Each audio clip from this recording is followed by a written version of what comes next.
Der er varmt i drivhuset i dag. 36 grader midt på dagen med høj sol. Det er dejligt. Jeg vil lige vise lidt om, hvordan jeg dyrker mine tomater i drivhus. Der er mange måder at gøre det på. Her er min.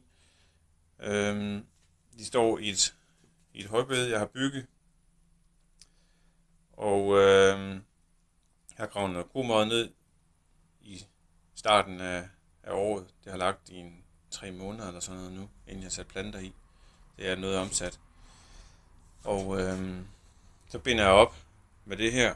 Det er sådan noget gummitråd, som jeg har stoltråd i. Det er lidt stift, men også forholdsvis skånsomt over for planterne. Det fungerer faktisk fint. De kan genbruges fra år til år. Jeg har ikke fået dem alle sammen bundet op endnu, men nogle af dem.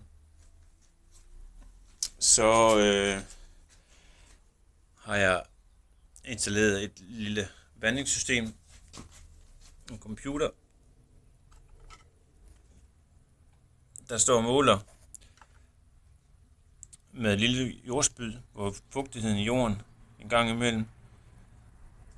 Og så når der er behov for vand, så fylder den ud i de her små selvvandingsslanger.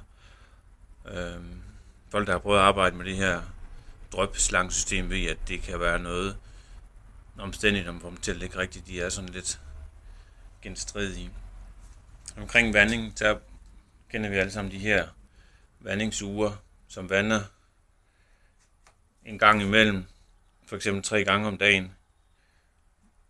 Det er ret uafhængig af, om det er 35 grader i drivhuset, eller om i går var det 12 grader. Den vander bare, den er ligeglad. Og så er det også typisk fra vandhanen. Her har jeg mit vandingscomputer fra en lille tank, som jeg kan blande gødning i.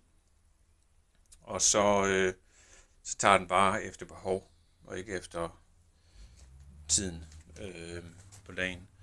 Her er gødning, jeg blander i vandet.